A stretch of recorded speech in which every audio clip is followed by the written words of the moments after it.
Hi, friend. I'm Sarita, and this is Missionary Life. I'm here to help you live your dream life on and off the mission field. I'm an author, life coach, former missionary, compassion fatigue and grief expert, and working mom. I want to encourage you to design a life of purpose, authenticity, ease, and meaning where you're no longer surviving but thriving. I'm here to help you, the helpers, become emotionally, spiritually, and physically healthy. I'll interview experts in mental health and missionaries to offer you practical tools to help you heal from trauma, burnout, grief, and PTSD. I know that life often doesn't work out the way we long for. I'm here to create a safe space to navigate those disappointments and transitions with abundance so you can live your mission. So thank you for being here. Please subscribe to this podcast and leave a review. It helps me so much as I seek to help you. All right, let's jump in. Hi, beautiful ones, and welcome back to another episode of Missionary Life. I am so excited today because today I have my dear friend Amy Stern here with me. Hi, Amy. Hi. I have been an admirer of Amy's journey on body image for a long time. So today we're going to be talking about body image and ministry. I think it's really important that we discuss these issues of body image within the church, ministry, and the mission field. So I know for me, when I lived in Uganda for 7 years, I actually gained over 30 pounds simply from lack of proper nutrition. And this had a big impact on my self-confidence and my self-image. And it took me many years to lose the weight. And then I had my son, and it took more time. As all moms know, it takes a while. And I'm still on that journey, but with a much different mindset. I had to really learn how to love my body the way it was and take care of it and not see it as my enemy. And so my conversations with Amy through the years have been so enlightening. Amy grew up through the 80s and 90s during the height of diet culture in America. And she started her first diet at the age of 11 years old. And she continued those unhealthy diets and programs for the next 20 years until she had enough. And she began pursuing healing in the area of body image. And about 5 years ago, she had a breakthrough and healing in this area and can say that she has so much freedom in this area now. So she loves to empower women to pursue confidence and freedom in their bodies. And so, Amy, I would just love to hear a little bit more. I know some of your story, but I want our listeners to hear your story of how you just changed this idea of body image for yourself and began to really love and accept yourself. Yeah, so like you mentioned, I was just raised in a culture of dieting and being twiggy, small, and our mothers were, and their mothers were. It's, obviously can be generational. And so I just was taught at a young age that being bigger was not the best in life, and having a bigger frame or some weight on your body. And really to no fault other than just our culture and just really just what our moms knew, what their moms taught them. And so it just continued on into my life. So I would diet with my mom, and it was something that bonded us and we did together. And I wasn't able to really lose weight very easily. My body just kind of would set at the weight that I now know I just feel like is where I'm supposed to be. But I tried for so many years to not be who I'm designed to be, I'd say. And I did every diet imaginable. I did trainers and nutritionists. I went to doctors thinking there was something wrong with me. I took medicines. I took supplements. I mean, any fad that happened in the last, I'm 40, so a good 25 years of my life. I tried. You're like South Beach diet. Oh my gosh, Atkins. Keto. I mean, anything that's been around really other than just the last couple of years since I've kind of experienced freedom. Yeah. And so I just feel like I probably just battled with it. And internally, I battled myself and my image and the way that I was created until I had my daughter. And that was 7 years ago.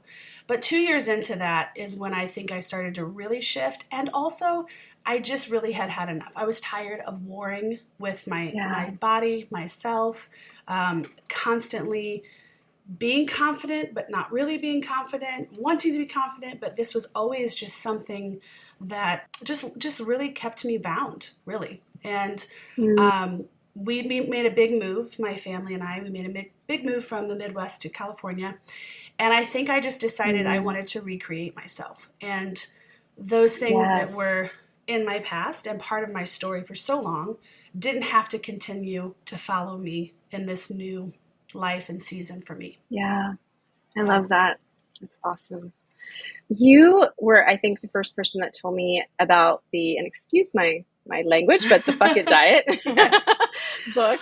Yes. And I wanted to read a quote from that because I feel like it just so well says what we've experienced as Mm-hmm. women in this culture. She said, I spent 10 years truly hating my body, constantly wanting to be skinny more than anything else. And I Mm-hmm. spent years obsessing over diet rules, planning what I was going to eat, counting calories. But no matter how hard I tried, I was binging and felt out of control. I spent years thinking about being skinny and how it would make me like myself. And I learned I needed to like myself whether or not my weight fell off. I could not spend one more day waiting for that magical, elusive day when I would be permanently skinny and content. Mm-hmm. Wow. So, Amy, tell me how this shift happened for you when you had your daughter. Was it the desire to not pass on these feelings of self-hatred and lack of self-confidence to her that really shifted things for you? Yeah, motherhood is a real gift in the way that you see someone else through God's eyes, a portion of it. Yeah. We can't even imagine how God sees us, but um, being a parent gives you just a little insight in that. And so I have two boys, and they didn't like shake it up for me, but when I had a daughter, there was something in me that um, it broke, thinking that she would ever talk to herself the way that I talk to myself, or see herself the way that I saw myself as far as my body and the war that I had. And I did not want to pass it on to her, but I wanted to experience freedom to really be a role model to her. So it wasn't just things that I said, but the actions were there as well. Yeah. And and I felt kind of like a hypocrite, wanting to tell her she's beautiful and she's perfect, all while I'm like constantly telling myself differently, and not believing Mm, it for myself. And it was just a double standard. And yeah. so having a girl was a shift for me in my, just my view of it, and how important it was that I experienced this freedom to also pass on to her, and really for all the women in my life and men. I mean, this is not just a woman's issue, but obviously I have Yeah. more insight on that as I'm a woman. But yeah, that it shifted the way that I saw myself, because I could see her through my eyes, and it made me Mm, understand how God sees us, and just started to just shift my mental space as far as my body and my creator and how he created me. that's so beautiful. So when you read this book, how did it make you feel? Did it feel like someone was finally saying something that you wish that people would say, or how did it affect you? Yes. So obviously within the title, you realize it's not a Christian author. And throughout the book, there are some. So I am plugging this book just with the disclaimer that if you're offended by cursing, don't read it. But for We're not me, those people. great. Just whoever's listening, I'm not either. It was for me, I would say, for the first time I could exhale, and Mm, that someone put to words my journey, yeah. and the whole premise of the book is just, you can't live like that. You're never actually going to even lose weight when you're dieting like that. I mean, it will come back. It's Yeah. kind of this liberating, you are who you are, and you need to learn how to live with that, accept that, and be healthy. I mean, it's not promoting unhealth, or anything Yeah. like that, but it's really targeting these mindsets that you've been stuck in for years and years, and you're looking for empowerment. So when I read this book, it was the shift that I needed, and it really, Yeah. I was way far on one end, of the spectrum, and it pendulum swung me way to the other end. So I've come back more to a middle ground, but I needed to go so Yeah. far where it was really like, throw my hands up, F it, I'm going to just live my life and enjoy my life, and not count Yes. every calorie, and not look at the menu before I go to a restaurant, and not hurt myself in the gym just to pay, to get rid of the calories I had over the weekend. All the things, just the toxic, Mm, really terrible things that I was trying to do to achieve this smaller frame. yeah. Ah, Yeah. that's so good. That's amazing. How do you now balance what feels like sometimes two opposing things of, okay, I want to be Mhm. healthy, want to have good nutrition, but I also don't want to live my life constantly counting calories and I want to accept my weight, where it is. How do you balance these things or bring these things into some kind of clarity for yourself? Yeah. It's a journey. So like I said before, I read that book and just started to walk through this breakthrough. I was on one end of the spectrum, and I needed to swing really far to break all of those mindsets and those Yeah. lies and things off of me. And so for my journey, it really had to go so far away from that I had to break free from it. And so there were times where I Mm, started to slip back for health. It was like, let's slip back into some of these, past things. And I just knew it wasn't time yet. Like, okay, I'm mm, starting to go back, but not for health. yeah. And so it was, yeah, I saw a picture of myself I didn't like, or swimsuit Yeah. season, whatever, all the things that we deal with. And I realized, okay, I'm not free yet because I'm going back to old patterns. So for me, it took as long as it took. And I gave myself permission Hmm. to walk that journey for as long as it was. And it was a couple of years, really, that I Hmm. just had to completely separate myself from that culture, diet culture. And so Yeah. when I felt ready mentally and emotionally, then I can start to go, okay, let's be honest about my health. How's my health? Okay, my blood sugars are a little high when I'm fasting, so I probably need to maybe drop a few pounds for some, blood sugar maintenance or like. And so you're Hmm. getting honest with yourself about your why, and it's not Mm, about self hatred or lies from the enemy. It really is about, okay, here's the truth. Yeah, I'm a little bit overweight, so I'm gonna mm, focus on that, and I'm gonna do the things that are healthy habits without the goal being skinny. Like that's no yeah. longer my goal. And Yeah. that allows me to do it in such a way that it is balanced, that I don't beat myself up if I have an off week or whatever. And that just looks like moving my body, getting good sleep, healthy nutrition, healthy Mm, relationships, having fun, balancing mm, it. And so it has become definitely, I hate the word lifestyle because it's like, it's a lifestyle, but it is a lifestyle in the fact yeah. that I am not doing anything extreme. I'm living my life with health intentions without self hatred and the Mm, goal to be skinny. Yeah. So it yeah. really looks and feels much different. And I'm able to do it without shame. And that's the difference. Mm, So yeah. whenever I am currently a bit overweight, I am working through some health stuff and I'm really focused on it.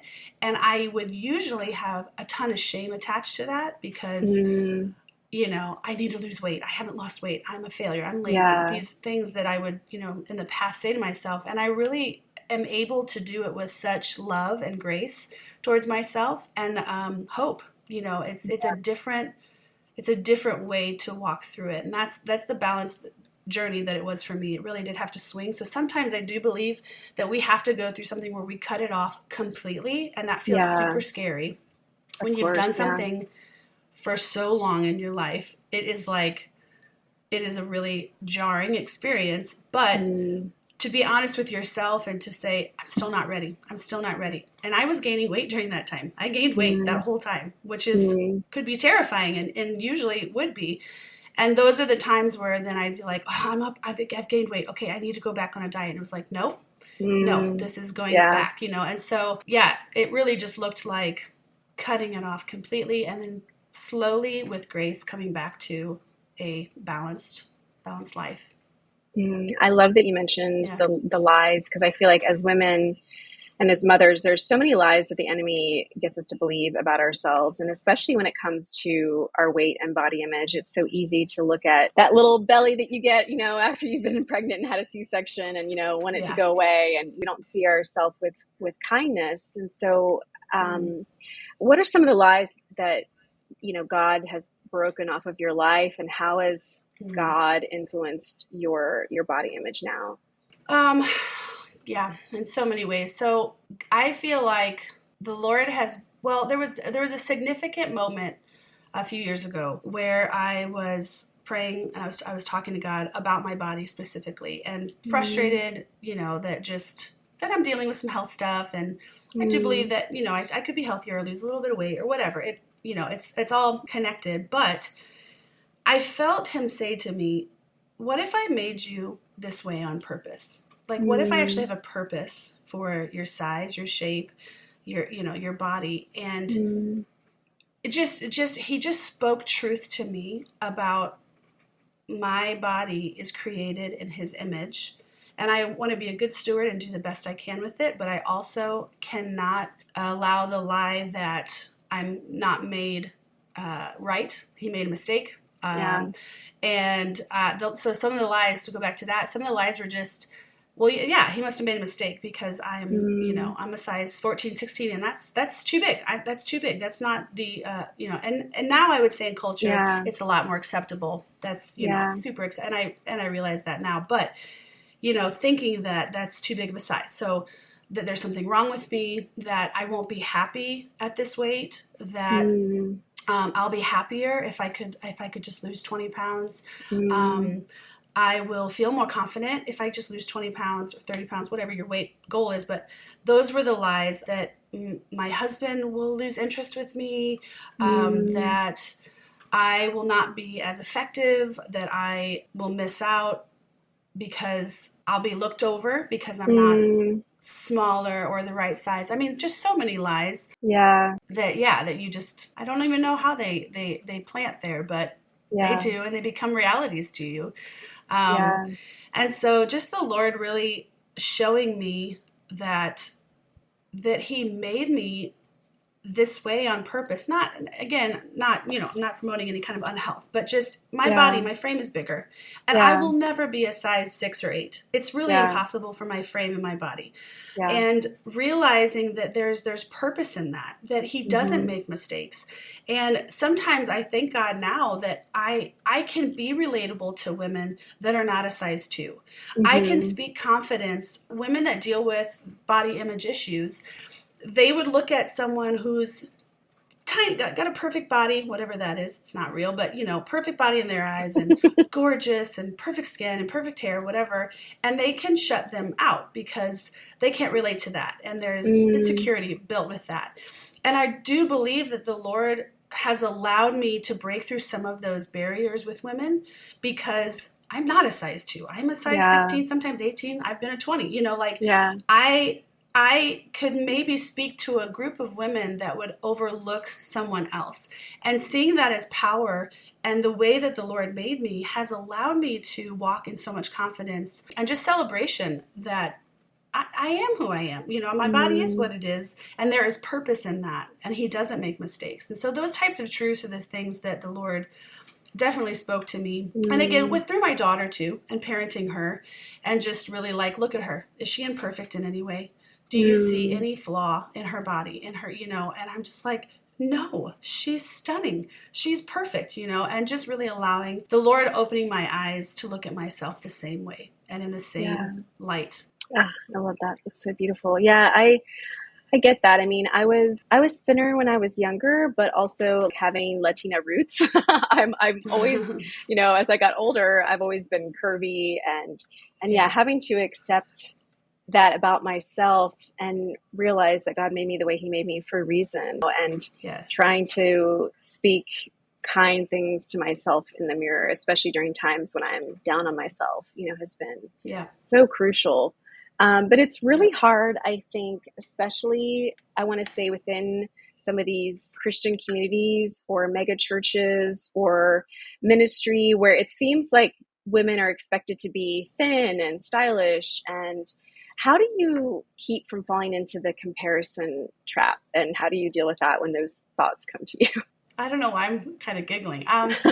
Because I used to struggle with this now, and I really kind of just like that book. I'm like, F it. Like, Yeah. I don't know. And maybe it's some with age, when I was younger, Yeah. obviously I'm going to deal with comparison a bit more. But I do think that there comes a time in your life where you have got to take the time and attention that it deserves to love yourself, to be Yes. confident in who you are. Also, to make sure that you're not viewing other women as competition. And Yeah. I have really taken this approach in life towards women to empower them and to encourage them and to uplift them and to almost to the point where it's like, if I'm dealing with any kind of comparison, I'll do it more because I'm going Yeah. to push my way through that, and because my heart truly is for lifting other women up. And so when I'm comparing and there's competition there, I can't lift them up, because then I'm going to try to lift myself above them. And that's usually rooted in insecurity. When I'm feeling Yeah. insecure, I'm going to compare, and there's going to be competition. When I'm secure in myself and feel confident and I'm okay with who I am, then women don't become a comparison or a competition. They're a teammate. They're a sister. And I'm rooting for them, And so it really, really starts with your own view of yourself and your confidence, your insecurity. And that truly can only come from God. That can only come from the Father. And there's nothing I've ever done in my life to build that up more or that has done anything other than what God has done. Like I can't even touch it. But when God speaks confidence over you, when God empowers you to walk in your anointing and your calling and your job and your motherhood, and you walk in with such just security as a daughter, then you don't deal with comparisons so much. So that's how I've combated it. I no longer will look at women that way because I know who I am and I'm his, and he's spoken identity over me.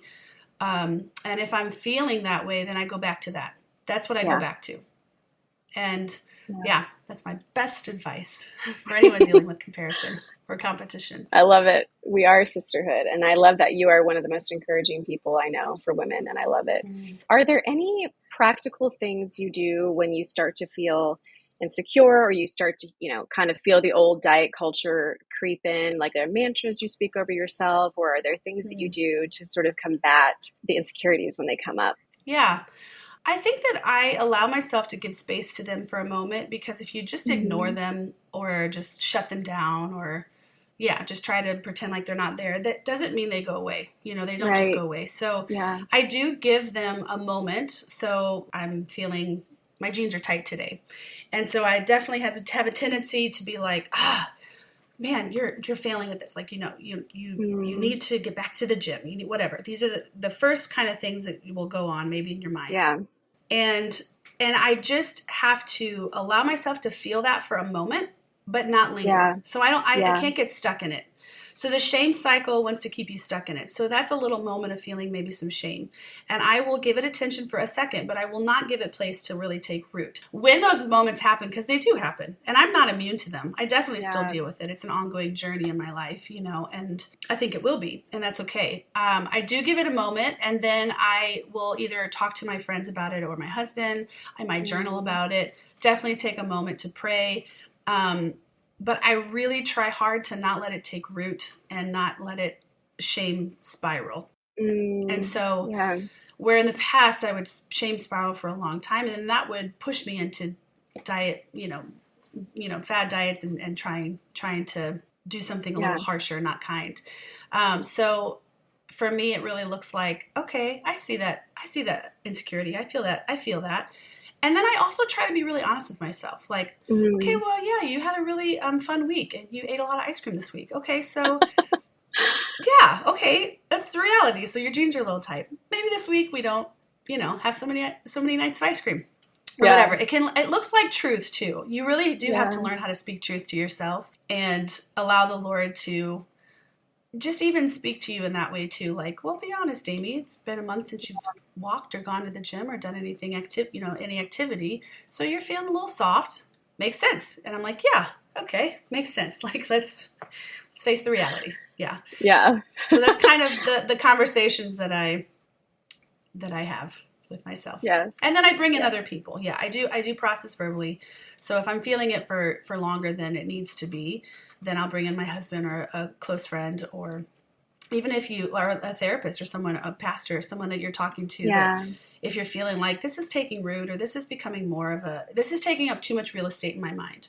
I think that's where I'm like, okay, this is taking up too much real estate, and it's taking up, space for other things that are really good and lovely and that I want to think about. So then I will pursue some help in that area, talking to somebody, maybe reading a book, listening to some podcasts. I mean, those types of things to kind of get myself out of that space. That's so good. I love it. Yeah, when I was going through fertility, a lot of the body image stuff came up, particularly because it felt kind of like my body was broken, and it was like Yeah. it felt like my body was failing me.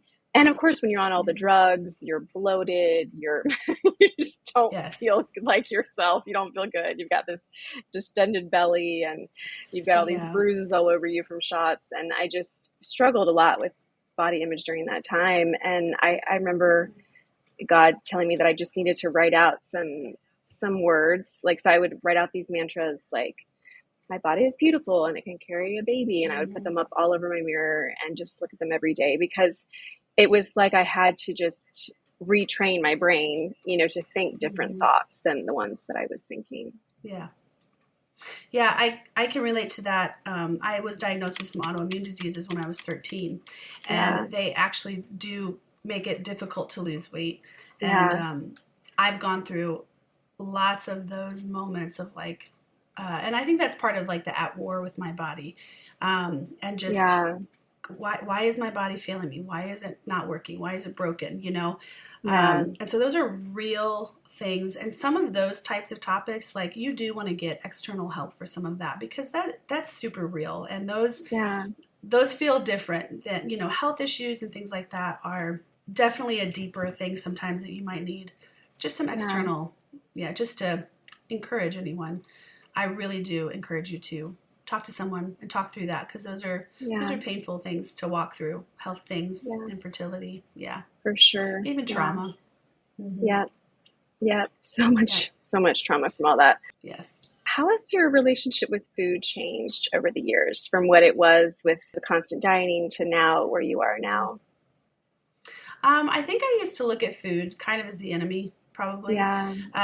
Yeah, and so food was this calculated thing that if I just got it all right, every macro and calorie, then it would give me Mm, my desired body or whatever. And yeah. so food was all kinds of things. Yeah, it was this tool.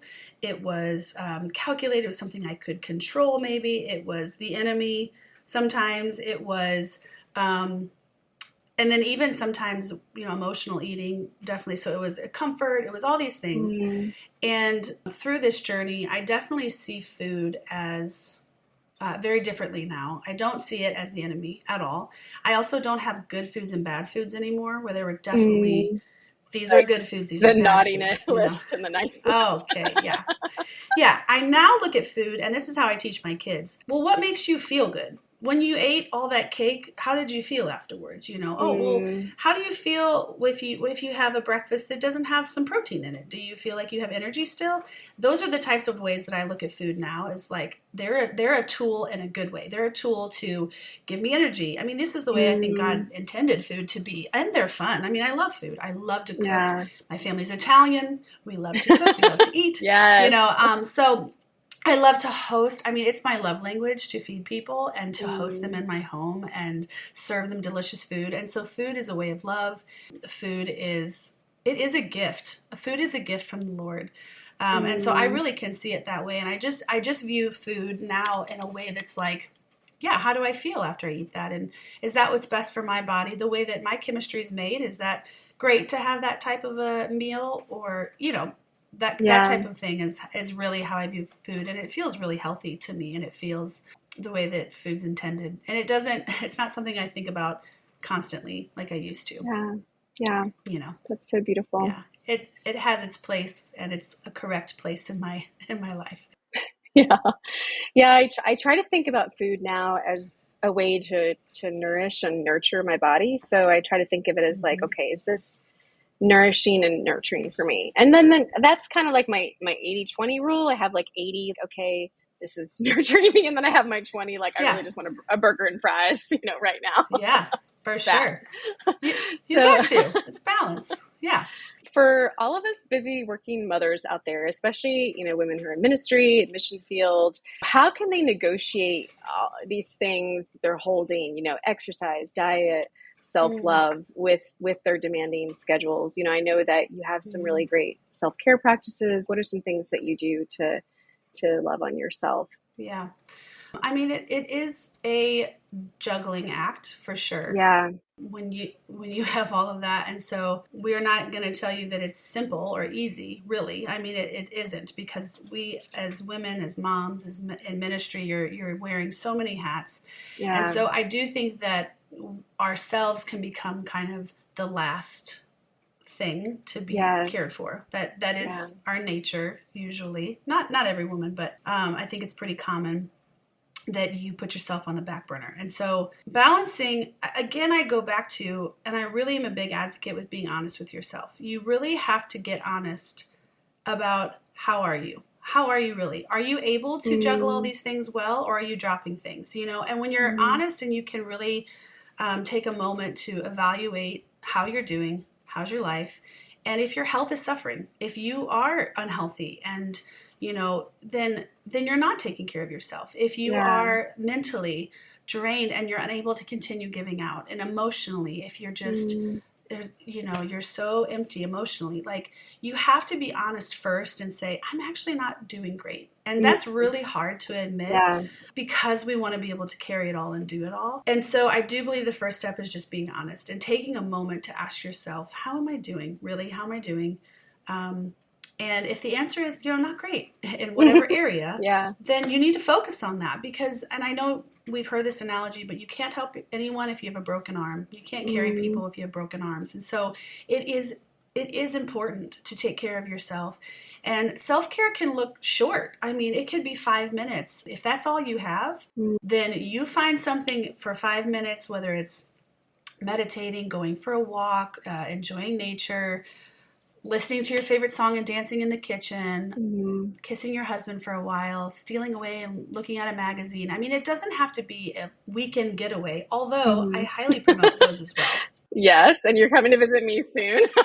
Yes, if you can, then please do. And please don't feel guilty about it, because anytime I take a trip, anytime I take extended time, I do come back refreshed, fulfilled, and ready to serve my family, my ministry, my Yes. community, my church, and in such a way that I didn't have before. So, Yeah. but you have to be honest about that. You have to admit, I'm not doing good. So if you need a sabbatical from ministry and missions for a season, please take it. Be honest about Yeah. that, because what you'll gain in that season will just fill you up to be able to pour out more.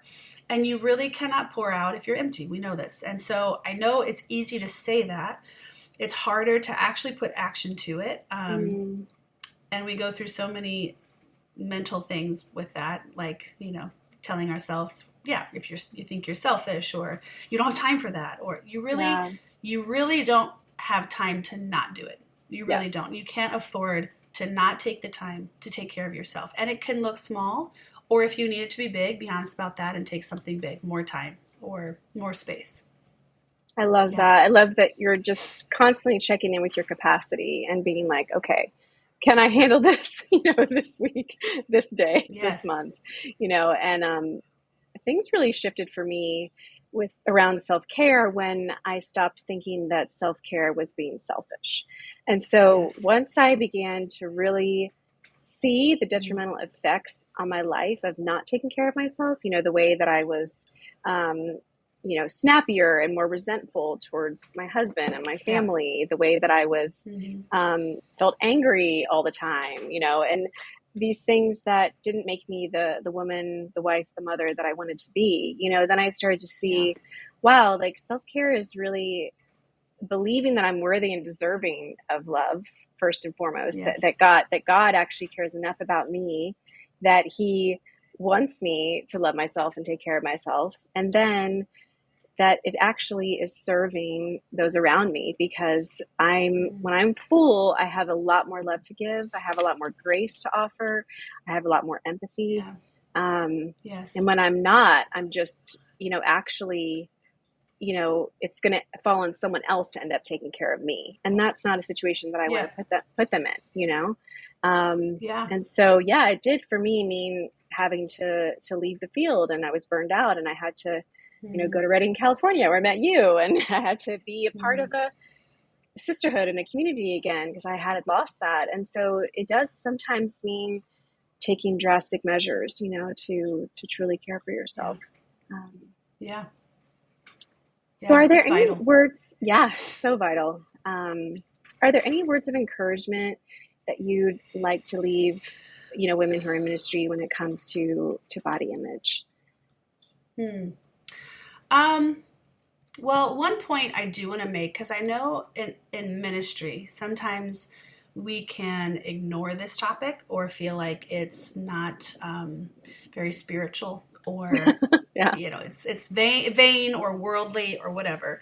And I will say that it is actually really important, because how you view yourself, it changes how you show up in a space. And Yeah. so when you are in ministry and you're on a stage, or you're preaching to people, or you're singing, or you're leading, or you're serving orphans, I mean, whatever it is that you're doing in ministry, when you don't come fully confident and secure, you won't show up fully yourself. And a Mm, lot of that stems from, for women, is how we look. It just is. I yeah. don't know why we're wired that way, but every woman wants to be beautiful and thought of as Yeah. beautiful and lovely. We just do. It's Yeah. in our nature. And we want to be adored, and it's how a daughter should be. That is God's design Mm, for a daughter, is to be adored, to feel loved, beautiful. And so when you're struggling in this area, you will not show up fully yourself. And we yeah. need you in the church and on the mission field and in your homes to show up fully alive and fully confident and free and fully yourselves. Because Yes. every woman has specific things that God's given them that we need in this world and in your community and in your world. We need you to fully show up yourself. And so this topic is significant, in my opinion. It's Yes. very significant. And so I would just say to any woman listening that deals with this, um, actually, can I just pray over them? Yeah. Yes. Preach, Okay. girl. Come on. Okay. Um, oh, Father God, you are just looking at your daughters today, and you are reminding them that they are made in your image, and that they are perfect and wonderfully made, and that you adore them, God. You adore them. And I just come against any insecurity, anything that's telling them that they're not enough, any lies. I break off any shame, any deception that they're dealing with. And God, I just pray that you would renew our minds today. You would renew our minds to see ourselves the way that you see us as daughters. God, that you would give us fresh vision and fresh eyes, just to fully understand the depth and the width of your love and your adoration towards us, God. And that every single thing that we do and we walk in, that we carry that. And that is the foundation, God, that we walk with such confidence and such security. Lord, that we show up fully ourselves, because that is who you've called us to be. And there is nothing that the enemy can do to hold us back from living our lives fully alive. And so I just pray that over every listener today. And I break off any deception, lies, shame, insecurity around body image. God, I just pray that today there would be a shift for anyone that's dealing with this. Lord, I just pray it in your name. Amen. That's so beautiful. Yeah. And I love what you said about bringing your full self, because so often we hold back and we have these Mm-hmm. shadow parts of ourselves that we don't want anyone to see or that we're insecure about, and it it really does, it doesn't allow God to do the work in the world that he wants to do through us. When we shrink Yeah. back because of insecurity and fear and feeling like we're not enough or feeling like someone else can do it better, we're actually not allowing him to move through us in the way that he wants to. And I believe that every woman and every mother, no matter what season of life she's in, where she might feel hidden, where she's at home with littles and Yeah. changing diapers, to the woman who has grown kids, like I believe all of us have a significant purpose, and that God knows what it is, and that he's leading us into it. And that when we are self-confident and we believe in how lovely and how beautiful and how Yeah. captivating we are to God, that actually that just shines forth, and that is like a magnetism which draws people Mm-hmm. to God's light, because Yeah. to see people that are walking in abundance and walking in wholeness, and to see women Mm-hmm. who are thriving and confident and believe that they're beautiful, like that is something that the world needs. And when we Yeah. see that, we are drawn to it, and we're drawn to God's light in that person, Yeah. So Yes. I love what you said about that. I think it's so true. And I've really, really loved having this conversation with you. I just think you're amazing. You're beautiful inside and out. And I'm so excited for you to be in Puerto Rico in a few weeks. I can't wait. And we're going to eat so all the great. things. Oh, yeah, absolutely. 80-20. Yes, we're going to do it right. So Amy, if someone's been impacted today by what you've said, is there somewhere where they can find you that you share more about these kinds of issues of body image? Yeah, I share all things on my Instagram page for sure, and just love to use that platform as a way to empower and spread positivity. So my Instagram handle is at Upstairs Daughter. And my name's Amy Stern. Nice. So that's awesome. I love it. And guys, you definitely have to follow her profile. She always has amazing stuff on there about body image and loving yourself and accepting yourself, no matter what size you are. And I just love that about you, Amy. And if you want to connect with me, you can go to my website, www.saritahearts.com. And on there, I have an ebook for self-care for global workers. If you need some ideas on how to do self-care, how to love yourself, how to do self-care without feeling selfish, I have a lot of stuff on there. You can download my free ebook. Amy, you're a delight. I adore you, and I can't wait to see you soon. I know. Love you. Thanks for having me. Well, dear ones, I want to leave you with A Blessing for Your Body by Kate Bowler. Blessed is the body that offers soft hugs on hard days, whose curves fit our pets and our kids and our partners, whose breasts nurse and legs run to chase littles, and whose toes balance us on earth, whose wrinkles tell the story of laughs and tears and worries. Blessed are these imperfect, fragile bodies, this flesh and bone. As we step into summer and swimsuit season, let us remember to love our bodies and appreciate all they do for us. So friends, I'll be taking a break for the summer for family time and writing projects to launch my book, Healing Her. So season 2 will come out in the fall. So please sign up for newsletter updates on my website, saritahearts.com, so you can find out all the fun and exciting things that are going to be happening this fall, including, yay, book launch. May this summer bring you fun pool days and rest. Be well, my loves.